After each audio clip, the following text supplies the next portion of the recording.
Hello friends, multi institute में आपका स्वागत है।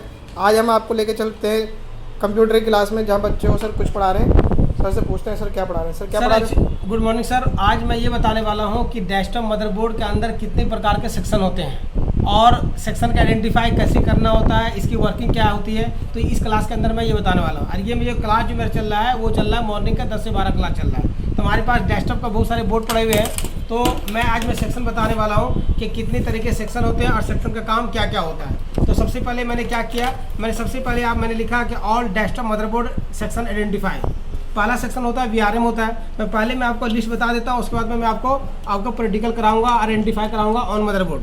पहला क्या होता है VRM section, number 2 RAM section, number 3 clock section, number 4 BIOS section, number 5 SATA section, number 6 audio section, number 7 USB section, number 8 LAN section, number 9 serial port section, number 10 LPT port section, number 11 PHT port section, number 12 standby section, number 13 में जो आता है वो RTC section आता है, number 14 RTC VCC section, RTC crystal section, number 15 on off section, number 16 में आता है super IO section, number 17 ICS section, 18 में पीसीएस सेक्शन और 19 में आता है जेएमसी सेक्शन और 20 में क्या होगा सीपीयू फैन सेक्शन। अब देखिए, मैंने तो आपको लिस्ट बताया। अब मैं मदरबोर्ड पे चलता हूँ। मदरबोर्ड के अंदर हम लोग कैसे आइडेंटिफाई करेंगे? तो किसी भी डेस्कटॉप मदरबोर्ड का हो, चाहे आपका ब्रांडेड आ जाए, चाहे आपका गेमिंग का बोर्ड आ जाए, चाहे आपका ओरिजिनल मदरबोर्ड आ जाए, चाहे चाइना बोर्ड आ जाए, किसी भी प्रकार के बोर्ड आपके पास आ जाए, डेस्कटॉप बोर्ड आ जाए, तो उस कंडीशन में आपको सेक्शन का आइडेंटिफाई करना है और पहचान करके देखना है कि इसके अंदर प्रॉब्लम क्या आ रहा है और प्रॉब्लम को सॉर्ट आउट कैसे करनी होगी। तो सबसे पहले मैं बताने वाला हूँ कि सेक्शन का पहचान करना। तो नंबर 1 फर्स्ट मेरे आता है, नंबर 1 इसको बोलते हैं, देखिए ये दिखाई दे रहा है पूरा कंप्लीट। इसको बोलते हैं यहाँ से लेकर 84 है, यहाँ से लेकर जितना भी मैं दिखा रहा ये आपका होता है वीआरएम सेक्शन। अब वीआरएम सेक्शन का काम क्या होता है? VRM voltage regulator modulation. इसका काम क्या होता है कि कोर वोल्टेज को प्रोवाइड कराना है। इनपुट सप्लाई इसके अंदर 12 वोल्ट होगा। जब इनपुट सप्लाई 12 वोल्ट होगी तो यहाँ पे मॉसफेट रेगुलेटर मॉसफेट लगा होगा और मॉसफेट का काम क्या होता है? हाई वोल्टेज को लो बनाना होता है। जब एसएमपीएस से 12 वोल्ट ड्रेन पे आएगा तो सोर्स क्या करेगा? आउटपुट करेगा, कोर वोल्टेज बना के किसको देगा? सीपीयू को देगा। अब सीपीयू क्या होगा? नॉर्मल हीट होगा और फिर डिस्प्ले आ जाएगी कहाँ पे? मॉनिटर पे। तो ये मेरा क्या होता है? वीआरएम सेक्शन होता है। अभी मैं सिर्फ पहचान करा रहा हूँ, फिर मैं जब इसके अंदर सेक्शन चेक कराऊंगा, मल्टीमीटर से चेक कराऊंगा, इसके अंदर डेटा लेवल क्या होता है, वोल्टेज लेवल क्या होता है, कूल टेस्टिंग कैसे चेक करते हैं, हॉट टेस्टिंग कैसे चेक करते हैं, मैं आगे क्लास में वीडियो बनाऊंगा। तो मैं सबसे पहले बता रहा हूँ कि ये पहला नंबर में वीआरएम सेक्शन है, नंबर 1। नंबर 2 में आता है रैम सेक्शन। अब रैम सेक्शन का काम क्या होता है? रैम सेक्शन का काम क्या होता है? इसका काम होता है डिस्प्ले लाना। अगर रैम सेक्शन अगर खराब हो जाए तो डिस्प्ले नहीं आएगी। तो ऐसा नहीं कि रैम सेक्शन में आपका हो सकता है आपका रैम खराब हो सकता है आपका रैम स्लॉट खराब हो, या हो सकता है कि रैम सेक्शन से रिलेटेड जितने भी कंपोनेंट लगे होते हैं, चाहे आउटपुट कॉइल हो, चाहे आपका इनपुट कॉइल हो, या मॉसफेट हो, या फिल्टर कैपेसिटर हो, या कुछ भी हो, आपको क्या एनपीसी और एक्सटेंस हो, कुछ भी खराब हो सकता है। तो ये आपका क्या होता है? रैम सेक्शन होता है। नंबर 3 में जो आता है वो आपका क्लॉक सेक्शन। मैं ये बताने वाला हूँ इस वीडियो के अंदर कि क्लॉक सेक्शन अगर DDR का बोर्ड आ जाए, DDR2 का बोर्ड आ जाए, तो इसके अंदर क्लॉक सेक्शन अवेलेबल है। मान लीजिए बाई चांस ये बोर्ड देख लीजिए आप, ये पीसीएस का बोर्ड है, इसके अंदर क्लॉक सेक्शन अवेलेबल नहीं है। ये पीसीएस का बोर्ड है, तो क्लॉक सेक्शन अवेलेबल नहीं है। तो क्लॉक सेक्शन कहाँ मिलेगा और किस तरह मिलेगा? तो क्लॉक सेक्शन नियर बाई ये क्या होता है? ये जेएमसी आईसी, यहाँ पे ये क्लॉक आईसी है और यहाँ पे क्लॉक क्रिस्टल है। अब ये क्लॉक क्रिस्टल है तो इसके अंदर जो क्या होता है? फ्रीक्वेंसी जनरेट करता है। 14.318 मेगाहर्ट्ज का क्रिस्टल लगा होता है और ये क्या होती है? क्लॉक आईसी होती है। तो इसका पहचान होता है क्लॉक सेक्शन। अगर क्लॉक सेक्शन खराब हो जाए तो प्रॉब्लम क्या है? नो डिस्प्ले प्रॉब्लम भी आता है। तो ये मेरा क्या हो गया? क्लॉक सेक्शन हो गया। Number 4 BIOS section. अब बायो सेक्शन कहाँ मिलेगा? देखिए यहाँ पे ये मेरा आईसीएच है, ये मेरा आरटीसी क्रिस्टल है। इसके बाद देखिएगा ये मेरा क्या होता है? ये बायो सेक्शन होता है। ये 8 पिन का होता है। अब बायस के बारे में बताऊंगा रिपेयरिंग के अंदर, चिप लेवल के अंदर, कि बायस की कितनी फाइलें होती हैं, बायस का प्रोग्रामिंग कैसे करते हैं, बायस का क्या क्या प्रॉब्लम आता है। आज मैं सिर्फ पहचान बताता हूँ कि ये मेरा ये बायोस हो गया। क्या हो गया? ये मेरा बायो सेक्शन हो गया। ये कॉन्सेप्ट क्लियर है? बायोस क्या होता है? डुअल बायस भी होता है, सिंगल। मैं बता रहा हूँ कि जितने भी गेमिंग का बोर्ड हो, या जितने भी मान के चलिए MSI का बोर्ड हो गया, गीगाबाइट का बोर्ड हो गया, उसके अंदर डुअल बायोस होता है। एक होता है मेन बायोस, एक होता है बी बायोस, मतलब बैकअप बायोस होता है। तो इसके अंदर क्या दिया? ये सिंगल बायोस दिया, जो कि क्या हो गया? Basic input output system. ये डेटा क्या करता है? रीड ओनली मेमोरी करता है। ये डेटा को क्या करता है? स्टोर नहीं करता है। ये मेरा बायो सेक्शन हो गया। नंबर 5 में आता है वो आता है साटा सेक्शन। देखिए ये मेरा साटा कनेक्टर हो गया और ये 7 पिन का होता है। अगर इसके अंदर अगर मान लीजिए कुछ भी कंपोनेंट लगा हो, अगर ये खराब सब बाय चांस इसमें 4 MPC लगा होता है, मैं बताता हूँ चिप लेवल के अंदर बताता हूँ कि SATA सेक्शन में क्या क्या प्रॉब्लम आता है और आपको कैसे इसके प्रॉब्लम को सॉर्ट आउट करना होता है। तो ये 7 पिन का होता है। 7 पिन बताते हैं चिप लेवल के अंदर कि इसमें 3 पिन ग्राउंड होता है, 4 पिन क्या होते हैं सप्लाई, 4 पिन डेटा लेवल के लिए होता है। ये कंट्रोल कौन करता है, इसको ICS कंट्रोल करता है। ये IC SATA क्या करेगा, ये कंट्रोल करेगा। तो ये मेरा क्या हो SATA सेक्शन हो गया। इसके बाद नंबर 6 में आता है आपका वो आपका ऑडियो सेक्शन, जिसको बोलते हैं साउंड पोर्ट सेक्शन। ये मेरा ऑडियो पोर्ट हो गया। अब ये मेरा ऑडियो पोर्ट हो गया। इसमें एक मैक के लिए भी होता है, स्पीकर के लिए होता है। मैक का काम क्या होता है, वॉइस को इन करना होता है, और स्पीकर का काम क्या होता है, वॉइस को आउट करना होता है। तो ये ऑडियो सेक्शन हो गया। और यहाँ पे देखिएगा, यहाँ पे एक ऑडियो IC लगा होता है। क्या लगा होता है, यहाँ पे ऑडियो IC लगी होती है, जो क्या करता है, ऑडियो IC क्या करता है, कंट्रोल करता है। अगर इस पोर्ट के अंदर प्रॉब्लम हो जाए या ऑडियो IC खराब हो जाए तो वॉइस आपका क्या होगा, आउटपुट नहीं होगा। अगर ऑडियो सेक्शन अगर ख़राब हो जाए तो इसमें IC भी ख़राब हो सकता है, इसमें ऑडियो पोर्ट भी ख़राब हो सकता है, या हो सकता है इसके अंदर कंपोनेंट लगा हो वो भी ख़राब हो सकता है।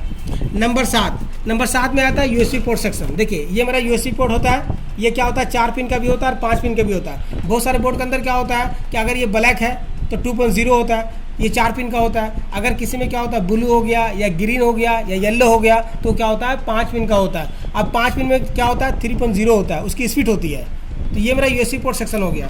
अब USB पोर्ट सेक्शन में क्या होता है, इसका पिन का डिटेल क्या होता है तो मैं बताऊंगा चिप लेवल के अंदर कि 1 पिन क्या काम करता है, 2 पिन क्या काम करता है, 3 पिन क्या काम करता है। मैं इस वीडियो के माध्यम से ये बताने वाला हूँ कि अगर कोई इसी को डेस्कटॉप या लैपटॉप का एडवांस लेवल रिपेयरिंग कोर्स करना चाहते हैं तो आप क्या कीजिए, सबसे पहले क्या है कि इस वीडियो को पहले सेक्शन को पहचानिए और उसके बाद सेक्शन चेक कीजिए।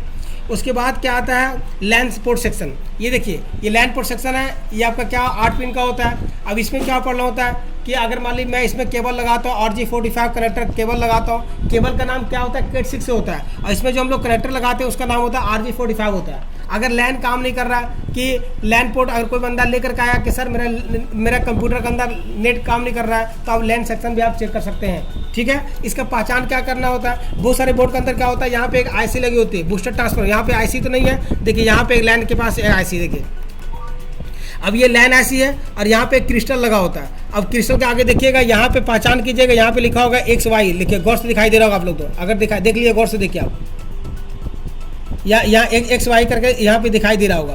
तो ये जो हमारा जो होता है कि ये आपका ये लैन पोर्ट हो गया, ये लैन IC हो गया, और यहाँ पे क्या हो गया आपका लैन क्रिस्टल हो गया। ये पहचान कर सकते हैं। ठीक है, नंबर क्या हो गया, नंबर 9 में क्या होता है, देखिए ये मेरा हो गया सीरियल पोर्ट। ये 9 पिन का होता है। इसमें क्या लगाते हैं, राउटर मशीन का यूज़ करते हैं। अब इसका तो यूज़ अब ज़्यादा नहीं है, बट मैं बताने वाला हूँ कि अगर जहाँ पे मल्टीनेशनल कंपनी हो या बड़ी कंपनी हो, वहाँ पे क्या होता है, बहुत सारे डिफरेंट टाइप के नेटवर्क का क्या होता है, कंट्रोल करना होता है। इसमें राउटर मशीन लगाते हैं, और router machine is a networking device, then many different type network attach in serial port. Okay, अब यहाँ पे क्या होता है, यहाँ पे एक IC लगी होती है। क्या होती है, कॉमन ध्यान दीजिएगा कि अगर सीरियल पोर्ट के पास क्या होते हैं, 20 पिन का IC होती है। अब इसके अंदर बताऊंगा 20 पिन का क्या क्या डिटेल है, इसको आपको चिप लेवल में जाना होगा। ठीक है ना, आइए मैं बता रहा हूँ, पहचान बता रहा हूँ। ठीक है, नंबर 9, नंबर 10 में आता है LPT पोर्ट सेक्शन। देखिए LPT पोर्ट क्या होता है, ये पिंक कलर का होता है, जो कि 25 पिन का होता है। इसमें क्या होती है, सप्लाई कितनी होती है, इसमें 3 वोल्ट की सप्लाई आती है, 5 वोल्ट सप्लाई होती है। इसमें लगाते हैं डॉट मैट्रिक्स प्रिंटर लगाते हैं। जितने भी गवर्नमेंट सेक्टर के अंदर जो डॉट मैट्रिक्स प्रिंटर जो यूज़ हो रहा है वो अभी क्या गवर्नमेंट सेक्टर में, जैसे ब्लॉक हो गया, ऑफिस हो गया, या रेलवे हो गया, जो या ETC, मैंने अभी गवर्नमेंट सेक्टर में इसको हम लोग यूटिलाइज कर रहे हैं। उसके बाद नंबर 10 में नंबर 11 आता है PS2 पोर्ट सेक्शन। अब ये बहुत सारे बोर्ड के अंदर क्या होता है, ये मेरा PS2 पोर्ट है। यहाँ पे देखिएगा बहुत सारे बोर्ड के अंदर क्या होता है, PS2 पोर्ट यहाँ पे देख लीजिए, यहाँ इसमें भी नहीं है। बहुत पुराने बोर्ड के अंदर क्या होता है, PS2 पोर्ट होता है। तो PS2 पोर्ट के अंदर क्या होता है, PS2 पोर्ट के अंदर क्या होता है, कीबोर्ड भी लगाते हैं, और क्या लगाते हैं आप लोग, माउस भी लगाते हैं। तो इसमें देखना होगा PS, मतलब P से हुआ पर्सनल, और इससे क्या हुआ, आपका सिस्टम हुआ। देखिए ये बोर्ड आपके पास है सर, यहाँ देखिएगा, ये मेरा क्या हुआ, ये PS2 हो गया। ये देखिए ये ग्रीन हो गया, ये आपका पर्पल हो गया। ग्रीन भी 6 पिन का है और यहाँ पर्पल भी 6 पिन का है। अब यहाँ पे एक क्वेश्चन मार्क ये बन सकता है कि दोनों तो 6 पिन का है, तो कीबोर्ड की जगह माउस और माउस से कीबोर्ड लगा सकते हैं, ऐसा नहीं होगा। क्यों, इसलिए कि ग्रीन क्या होगा, ये भी 6 पिन का है, ये भी 6 पिन का है और ये भी 6 पिन का है, बट दोनों में डिफरेंस क्या है कि अगर ग्रीन रहेगा तो माउस ही लगाएंगे और पर्पल कीबोर्ड लगाएंगे। क्यों, इसलिए कि इसका जो डेटा है ना, इसका डेटा अलग तरीके से कंट्रोल करता है। कीबोर्ड का डेटा अलग होगा और माउस का डेटा अलग होगा, इसलिए इसको दोनों को डिफरेंट टाइप दे दिया गया। चलिए आगे आता है स्टैंड बाई सेक्शन। मैं ये बताने वाला हूँ कि डेस्कटॉप मदरबोर्ड के अंदर अगर आपके पास डिफरेंट टाइप के डेस्कटॉप मदरबोर्ड आते हैं, आपके पास डेड है, बिल्कुल ऑन नहीं हो रहा है, तो मैं ये कहना चाहता हूँ कि सबसे पहले पावर केबल एसएमपी चेक करने के बाद जो सबसे इंपॉर्टेंट जो सेक्शन होता है डेस्कटॉप मदरबोर्ड के अंदर वो होता है स्टैंड बाई सेक्शन होता है। स्टैंड बाई का मतलब ये निकलता है कि मैंने एसएमपीएस को इस पर अटैच किया, अटैच करते ही आपको 5 वोल्ट पहुँच जाना चाहिए या 3 वोल्ट पहुँच जाना चाहिए। अगर 5 वोल्ट एसएमपीएस पे मदरबोर्ड पे पहुँच जा रहा है तो वो क्या हुआ, स्टैंड बाई हो गया। स्टैंड बाई जब तक नहीं मिलेगा तब तक कभी भी ऑन ऑफ पे वोल्टेज नहीं आएगा। जब ऑन ऑफ पे वोल्टेज नहीं आएगा कभी भी मदरबोर्ड आपका ऑन नहीं होगा। तो देखिए स्टैंड बाई कहाँ मिलेगा, देखिए ये आपका एटीएस कनेक्टर हो गया और यहाँ पे एक मॉसफेट लगा होता है। देखिए गौर से देखिए यहाँ पे एक मॉसफेट लगा होगा। अच्छा स्टैंड बाई की सप्लाई कहाँ से आती है, तो एटीएस कनेक्टर के पिन नंबर 9 से, जो कि क्या होता है एसएमपीएस का पर्पल वायर होता है। ये 5 वोल्ट की सप्लाई आती है, यहाँ पे 5 वोल्ट की सप्लाई आती है। अगर 5 वोल्ट नहीं बनेगा, 5 वोल्ट नहीं बनेगा तो स्टैंड बाई नहीं बनेगा। जब स्टैंड बाई नहीं बनेगा तो इसकी सप्लाई पीसीएच पे चला जाता है। कितना वोल्ट आता है, पीसीएच। देखिए यहाँ पे ए साइड है, यहाँ बी साइड है। पीसीएस लोड के ए साइड के पिन नंबर चेक कीजिएगा आप कि 14 पे क्या होना चाहिए आपका। ए साइड के पिन नंबर 14 पे आपके यहाँ पे 3 वोल्ट निकलना चाहिए। इसका मतलब निकलता है कि स्टैंड बाई सेक्शन आपका मिल रहा है। स्टैंड बाई मिलेगा तभी आपका बोर्ड ऑन ऑफ पे वोल्टेज आएगा। जब ऑन ऑफ पे वोल्टेज आएगा तभी आपका मदरबोर्ड क्या होगा, ऑन होगा। इससे पहले ऑन नहीं होगा। बहुत इंपॉर्टेंट सेक्शन है ये सर। आगे जो सेक्शन मैं बताने वाला हूँ आरटीसी वीसीसी सेक्शन। ये देखिए यहाँ पे सीमोस बैटरी लगा होता है, यहाँ पे 3 वोल्ट, यहाँ पे सीमोस बैटरी भी 3 वोल्ट का होता है और इसमें जो आपका 3 वोल्ट आती है वो एलडीओ वोल्टेज आता है। यहाँ हम लोग इसको बोल सकते हैं स्टैंड बाई वोल्टेज बोल सकते हैं। तो यहाँ पे देखिए बहुत सारे यहाँ पे डायोड भी लगा होता है और 1 किलो का क्या होता है रजिस्टर लगा होता है। तो अगर ये भी खराब हो जाएगा तब भी आपका सीमोस बैटरी काम नहीं करेगा। कभी कभी ऐसा भी होता है कि सीमोस बैटरी से अभी बोर्ड आपका ऑन नहीं होता है। कभी कभी ऐसा होता है कि इसके अंदर कंपोनेंट लगा हो तभी बोर्ड ऑन नहीं होता है। तो डेड बोर्ड को किसी भी तरीके से आपको क्या करना होगा, सेक्शन जान करके रिपेयर करना होगा। और एक डेस्कटॉप मदरबोर्ड को रिपेयर करने के लिए आपको 10 से 15 सेक्शन का इंफॉर्मेशन चाहिए। अगर जानकारी है तभी आपसे बोर्ड ऑन होगा, वरना बोर्ड आपसे ऑन नहीं होगा। ऐसा नहीं है कि सिर्फ आपने ऑन ऑफ पे वोल्टेज देख लिया और बोर्ड आपका ऑन हो गया। ऐसा अगर सुपर आयो का भी आपको रिक्वायरमेंट चेक करना होगा तभी आप बोर्ड को ऑन कर सकते हैं। तो ये जो आपका आता है आरटीसी क्रिस्टल, देखिए ये आईसीएच है और यहाँ पे एक बाई ऐसी, देखिए यहाँ पे देखिए ये आरटीसी क्रिस्टल हो गया। ये आपका आरटीसी क्रिस्टल हो गया। ये 32.76 किलोहर्ट्ज का होता है। ये क्या होता है, रियल टाइम क्लॉक। अगर मान लीजिए ये भी अगर ख़राब हो जाए तब भी आपका क्या हो जाएगा, ये आपका ख़राब हो जाएगा, ये आपका शॉर्ट हो जाए तब भी आपका बोर्ड आपका ऑन नहीं होगा। तो ये भी आपका बहुत इंपॉर्टेंट है। आगे जाइएगा ऑन ऑफ सेक्शन। क्या होता है ऑन ऑफ सेक्शन, यहाँ पे जाते हैं तो ऑन ऑफ सेक्शन यहाँ पे दिया होगा, यहाँ पे दिया होगा ऑन ऑफ सेक्शन दिया होगा। अब यहाँ पे क्या लगाते हैं हम लोग, कनेक्टर लगाते हैं, क्योंकि ये ब्रांडेड बोर्ड है। ब्रांडेड क्यों है, क्योंकि डेल कंपनी का, क्या है डेल कंपनी का। बहुत सारे क्या होते हैं, बहुत सारे बोर्ड हमारे पास देखिए, ये भी मेरा ऑन ऑफ सेक्शन होता है। देखिए ये दिखा है, ये भी ऑन ऑफ सेक्शन होता है, जो कि फ्रंट पहला ये 10 पिन का होता है। मगर ब्रांडेड में क्या होता है, ये आपका 20-25 पिन का भी देता है। 20 पिन का भी होगा, 18 पिन का भी होगा, 15 पिन का भी होगा। तो ये मेरा क्या होगा, ऑन ऑफ सेक्शन होगा। इसमें 3 ये 5 वोल्ट आता है। जब तक 3 वोल्ट और 5 वोल्ट नहीं आएगा तब तक आपका बोर्ड आपका कभी भी ऑन नहीं होगा। उसके बाद आगे आता है सुपर आयो सेक्शन। अगर डेस्कटॉप मदरबोर्ड के अंदर अगर सुपर आयो आईसी है, ये IT कंपनी का होता है, NVMe कंपनी, बहुत सारे कंपनियां होता है। अगर सुपर आईसी अगर ख़राब हो जाए तब भी आपका बोर्ड ऑन नहीं होगा। तो ये बहुत इंपॉर्टेंट है, क्योंकि ये क्या करता है, जितना भी डेटा लेवल हो, जितना भी क्लॉक लेवल हो, सबको क्या करता है, ये कंट्रोल करता है। तो ये 120 पिन का होता है, 128 पिन का भी होता है, 104 पिन का भी होता है। IT कंपनी को या विन बोन्ड का हो गया या SMSC कंपनी हो गया, ये सब क्या होता है, सुपर आयो सेक्शन होता है। आगे आता है IC सेक्शन, जहाँ पे इंटेल लिखा होता है। किसी भी डेस्कटॉप मदरबोर्ड के अंदर अगर IC शॉर्ट हो जाए तब भी आपका बोर्ड आपका ऑन नहीं होगा। तो IC को भी जानना जरूरी होगा। आगे आता है PCA सेक्शन। बहुत सारे बोर्ड के अंदर क्या होता है कि जिस मदरबोर्ड के अंदर ये आपका GMSH हो गया और यहाँ पे देखिए ये मेरा GMSH IC हो गया, ठीक है, और ये मेरा क्या हो गया, हीटसिंक हो गया। ये ग्राफिक के डिस्प्ले के लिए होता है और ये मदरबोर्ड को क्या करता है, ऑन करता है। और जितने भी ऑडियो पोर्ट, जितना भी पोर्ट हो गया, जितना भी स्लॉट है, जितना भी डेटा लेवल को ये क्या करता है, ये IC क्या करता है, कंट्रोल करता है। मगर ग्राफिक से रिलेटेड क्या करता है, GMSH कंट्रोल करता है। सपोर्ट दैट वीडियो को GMSH कंट्रोल करेगा। ग्राफिक ये आपका AGP स्लॉट को है तो इसी को कंट्रोल करेगा। मतलब जितने भी डिस्प्ले से रिलेटेड है वो आपका GMSH कंट्रोल करता है। और डेटा को इन करना हो या डेटा को आउट करना हो वो क्या करता है, ICH कंट्रोल करता है, जिसको हम लोग बोलते हैं साउथ ब्रिज, और इसको बोलते हैं हम लोग नॉर्थ ब्रिज बोलते हैं। आगे सेक्शन लास्ट में आता है वो आपका देखिए पीसीएच हो गया, जेमसेच। देखिए लास्ट सीपीयू फैन सेक्शन। अब ये सीपीयू फैन के अंदर क्या होता है कि आपको पंखा जब तक आप चेक नहीं कीजिएगा किसी ये सीपीयू फैन सेक्शन आ गया।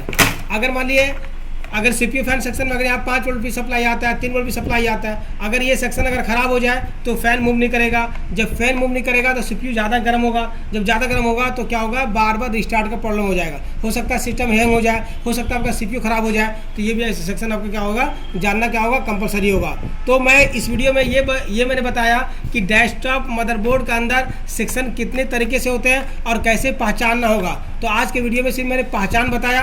नेक्स्ट वीडियो में ये बताऊंगा कि किस तरीके से सेक्शन को मल्टीमीटर से चेक करना होगा और वोल्टेज क्या होता है, डेटा लेवल क्या होता है और प्रॉब्लम को फाइंड आउट कैसे करना होता है। तो गाइस ये मेरे वीडियो था उस स्टूडेंट के लिए जो लैपटॉप कंप्यूटर का चिप लेवल कोर्स करना चाहते हैं या कार्ड लेवल करना चाहते हैं या सॉफ्टवेयर करना चाहते हैं। तो अगर ये वीडियो अच्छा लगता है तो इस वीडियो को लाइक कीजिएगा, शेयर कीजिएगा, सब्सक्राइब कीजिएगा। Thank you. Okay, very much.